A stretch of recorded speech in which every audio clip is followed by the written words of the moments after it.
About 10 years ago, I was young, naive, and living on my own for the very first time.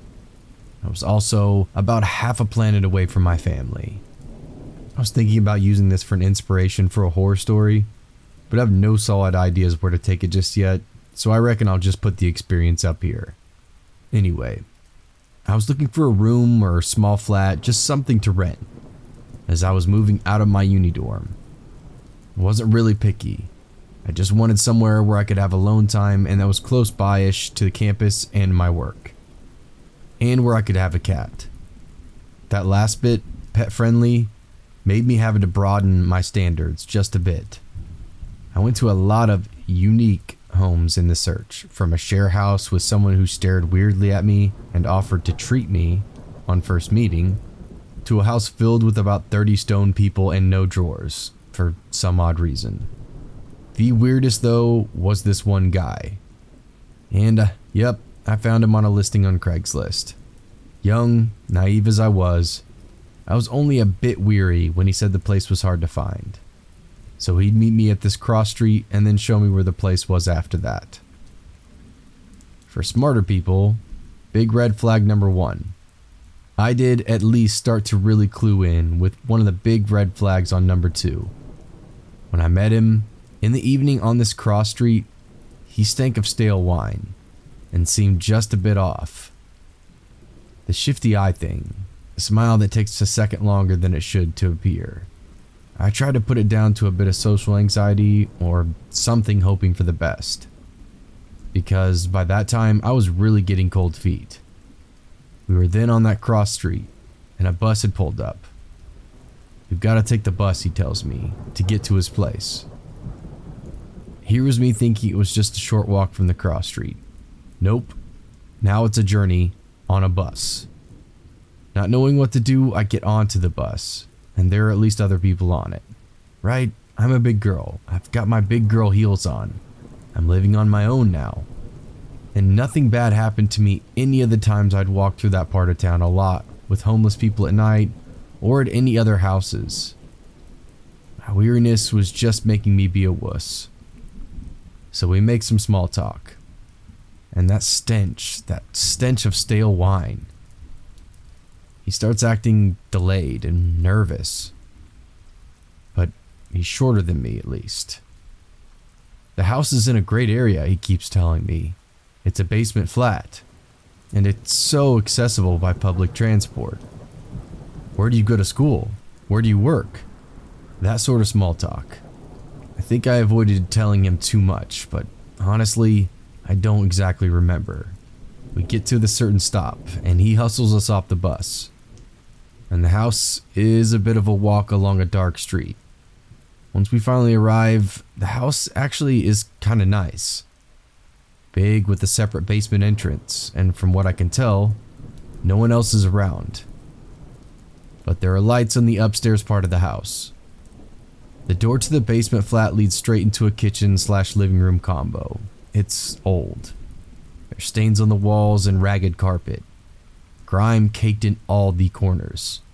The only furniture, besides basic kitchen stuff, is a dirty mattress/futon on the floor. And the TV, which is also on the floor. It's definitely a nope now if it wasn't before. And it really was a big nope by then. But this dude's got my elbow. I'm smiling and nodding as he leads me on this tour. He's telling me all about the other guy who lives here. He's a med student. He said he's in his room and he won't bother us. He doesn't ever come out of his room. Almost never does he come out. The dude laughs awkwardly. Really, he just never comes out. Don't know what he does in there. But then, Mr. Stale Wine leads me down a dark corridor as shitty as the living room. That's his room, the med student's. The door is shut, but the med student, Stale Wine assures me, he's really in there, but he won't come out. Almost never does. I hear absolutely nothing from this med student room. It's completely silent. And I get shown the gross, absolute disgusting bathroom at the end of the corridor. And then, smiling and nodding, I start easing back to the living room. I'll think about it. Oh, absolutely, yeah. I'm telling him. I just told some other people I was gonna look at their place too. Make sure I check out enough to make a decision, you know? He just wants to keep chatting, that awkward, nervous smile, always reappearing a moment later than it should. I've got no idea whether I should just make a break for it or what. Then there's a knock at the front door. It's the lady who owns the house and lives upstairs, I gather. She wants to talk about rent or something. Mr. Stalewine grabs her by the arm and yanks her aside like he doesn't want me hearing what she's got to say. Which meant he left the door open. And I skedaddled. He called after me and I just ran. I wasn't exactly sure where I was and wasn't going to look back. Eventually I found a train station after pounding up my feet running in those heels. I really should have called the cops for that woman or done something. I hope she's okay. I have no idea what the street address was, if that's any excuse for not doing so. And this was before everyone had access to Google Maps on every single phone. So once I was away, I was just tagging along big roads looking for a train station. I had no idea where that house was. Never heard back from that guy either. This was in Vancouver. So if this fits some MO of a killer / similar or something back then, let me know. I guess if he was and wasn't caught, I might be able to provide some info. But man, this is where I think I'd take my horror story. What the hell was in that room?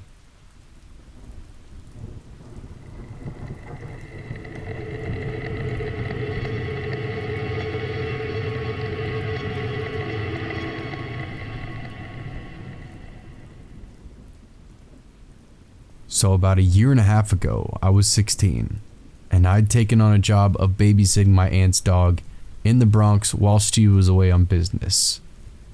I don't know exactly the breed, but this dog was a powerhouse and more than capable of taking someone down. Her name was Dolly. I had to introduce myself to her in my aunt's presence to ensure she knew who I was before showing up alone later.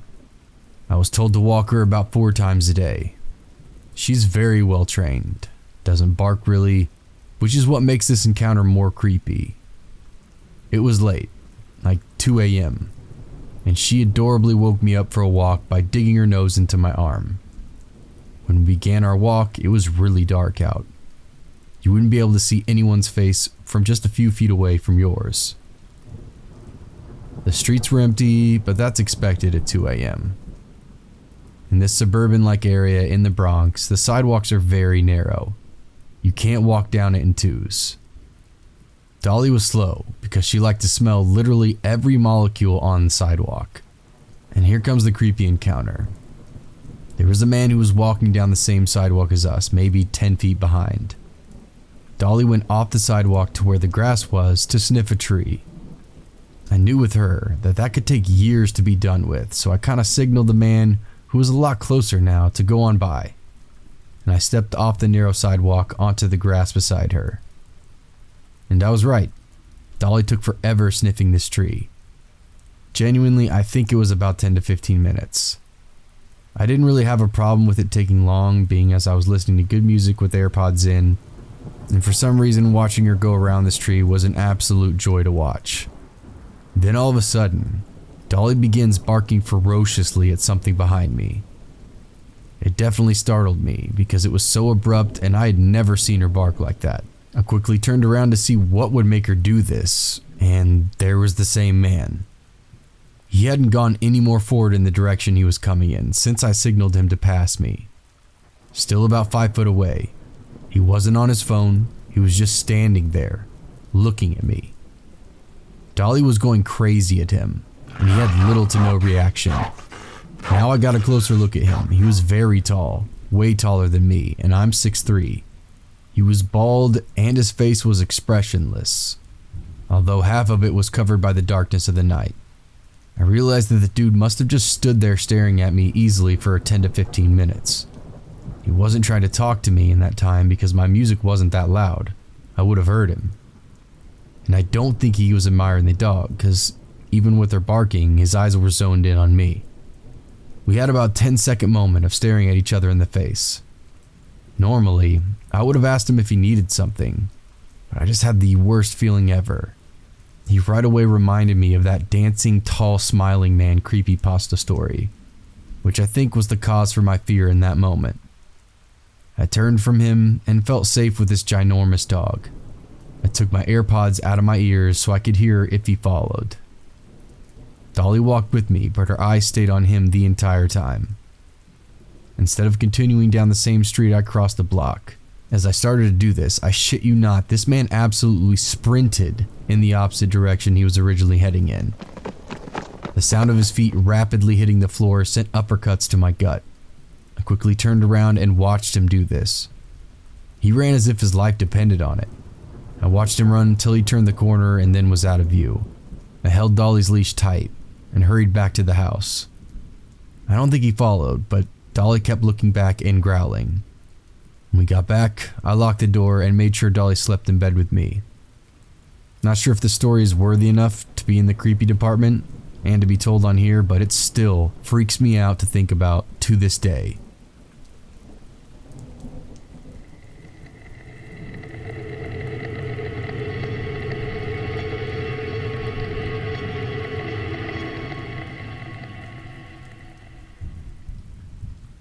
So for a bit of background, I'm an avid hiker and backpacker.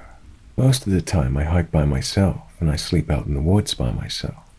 I have a good amount of time in the backcountry, and up until this, I would have never claimed to have experienced anything even remotely paranormal.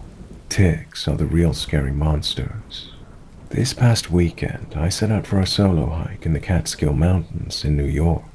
When I arrived at the trailhead, 2 other hikers also pulled up. This area has no marked trails, so any landmarks worth getting to is technically a bushwhack. After some friendly salutation, the 3 of us established we had generally similar itineraries. We decided to head up to the highland together. Eventually one of the guys fell behind, and after waiting for a bit, the other gentleman, new hike bro and I, figured he changed his plans, and so we pushed on. We summited 2 peaks together, and then decided to extend the trip a bit, in search of an 80-year-old plane crash that's situated in a very rugged area, in between the ridgelines of the peaks we backed. After some more, heavier bushwhacking, we found the wreck. I knew that people had died in the crash, but I have read about a number of plane crashes in the Catskills, and at the time, I didn't remember the exact details of this particular relic. I just knew it was there. It's certainly a somber experience when you happen on any place you know somebody took their last breath, especially in such a violent way. But besides just a general feeling of sympathy and melancholy, I can't say I felt any sort of eerie vibes. It was a beautiful day, and the post-hike beer was the next waypoint. My new hike bro and I silently walked around the wreck, taking pictures and video, and being careful not to touch anything. Our individual wanderings had put us about 25 to 30 yards away from each other, and in between us was a water drainage, so we really couldn't hear each other, even if we wanted to talk. We explored and continued in silence for about 20 minutes, when I closed my camera. As soon as my viewfinder snapped into the camera body, I heard a deep male voice that was not my new hike bro say, "Nice shot." The best way I can describe the timbre of the voice was like a compressed, amplified whisper, almost like Christian Bale's Batman, but with more tonal quality and with sort of a digital texture to it. It sounded close, but also like it was in surround sound. The woods can do some really funky things with sound, all very rooted in good old-fashioned silence, especially when we're on the side of a mountain, in between 2 ridgelines and next to a drainage. I just assumed it was somebody, and looked up from the direction I thought it came, half expecting to see the other hiker we'd been separated from earlier. We had discussed the plane crash on our way up, so I thought it was just him being cute. He was not there. Nobody else was either, in any direction. My new hike bro was down the ridge a bit, and he was busy framing a shot. By now, about 40 yards away from me, I made my way to him and asked if he had said something. He said he had not. To be honest, the creepy still didn't set in until about 10 minutes later. I just figured it was someone's voice carrying from somewhere up the ridge above us. But as we made our way back to the more established herd path, the more I thought about it, the more creeped in. I distinctly heard, "Nice shot." I would swear by it, to anyone, on anything. As we got back to the easier ground, new hike bro filled me in on the specific details of the plane crash. 3 souls on board for military training, missing, post-World War II. They went off course in bad weather. 2 of their remains were found, and 1 never was. I never shared what I heard with new hike bro. I don't think anyone wants to walk out of the woods with a total stranger spewing ghost stories in real time. Honestly, I still feel like there's gotta be an explanation, but I just can't get over the "nice shot" part, especially right as I closed my camera.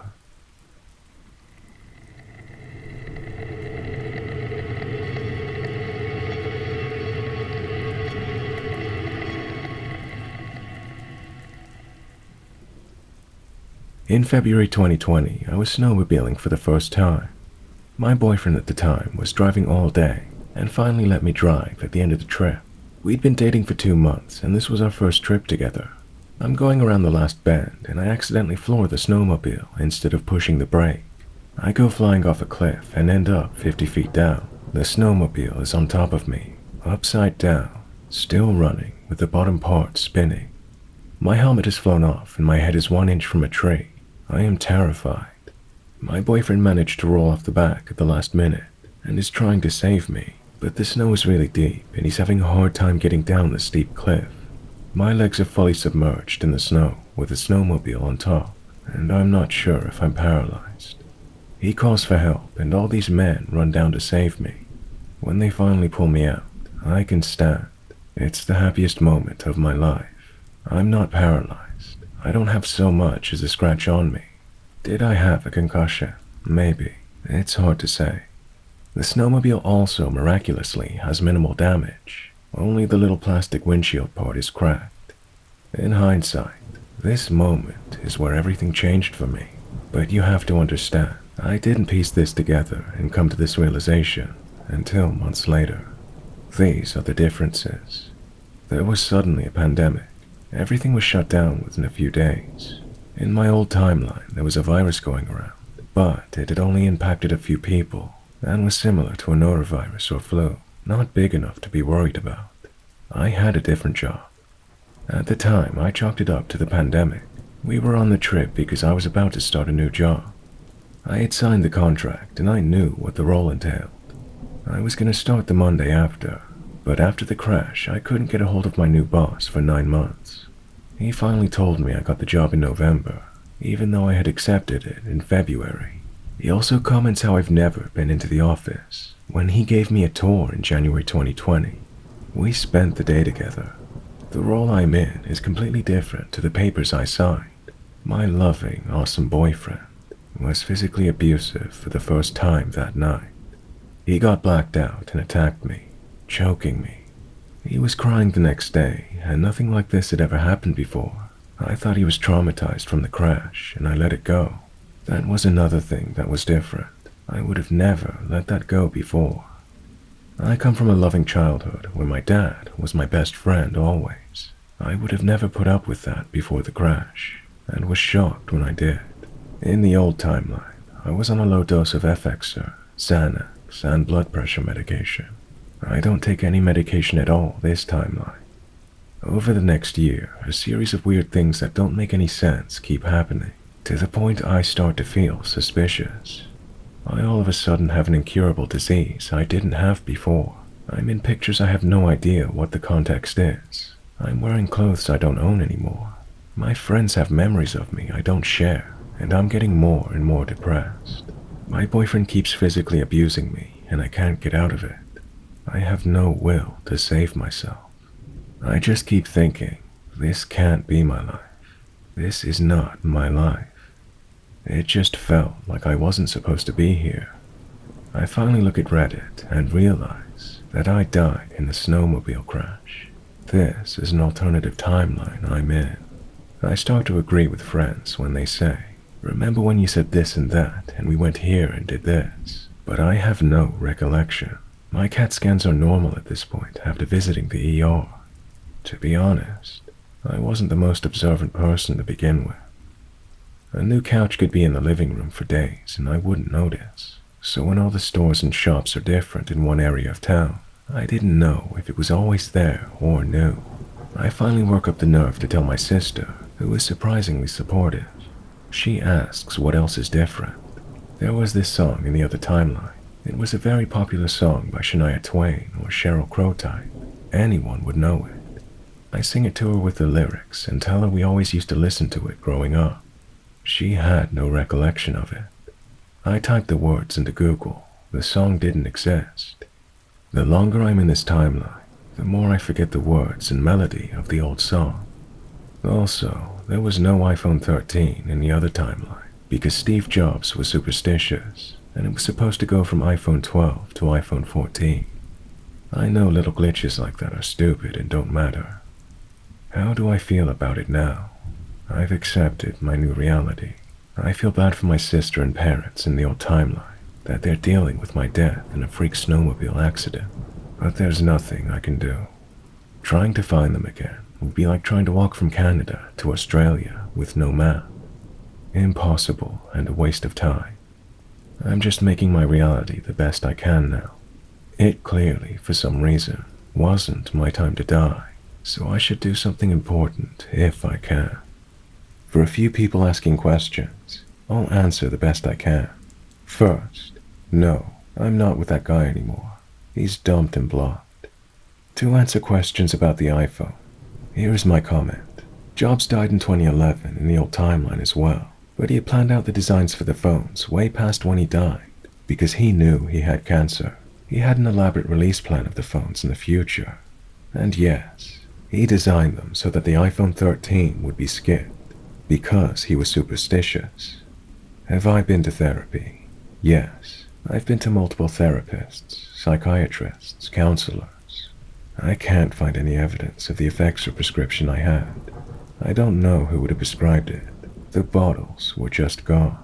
I don't rule out that I bumped my head and some bad shit happened to the world after that. This is just my theory. I see a lot of people say, "I want to believe you, but..." I mean, really, that's your choice. Doesn't impact me either way. I just wanted to share my story.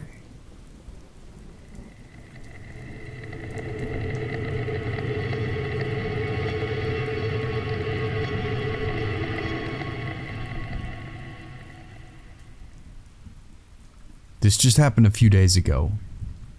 I was at a bar with one of my best friends, and we started a conversation with a couple sitting next to us. They were very kind and claimed that they were in town for a funeral. Time goes by. My friend and I have had a few drinks, and we're just enjoying the experience as we do not go out very often. Randomly, this middle-aged woman pulls me and my friend from the bar. She claims that we are in imminent danger and need to leave immediately. Naturally, I'm skeptical and ask for more details. She claims that she is with the government, and the couple that we are talking to are involved in a sex trafficking ring. She begs us not to touch our drinks again and to leave immediately. She apparently had already talked to management and set up for a bartender to walk us to our cars. I told her I wasn't walking with anyone except for the one bartender I know personally, to ensure I wasn't falling into some kind of trap. I go back to the bar, and the couple starts asking me how we know her and what she wanted. At this point, I am in full panic mode, and my brain isn't functioning enough to even lie. I try, but the couple was definitely suspicious and could see straight through it. The guy literally says, "You don't know that woman, do you?" We immediately left, and our friend bartender walked us to our car very confusedly. Honestly, I'm not sure if that lady was insane or actually had ground in believing the couple were sex traffickers. Perhaps this really isn't creepy to some, but as a young petite woman in a big city, it left me feeling very, very vulnerable.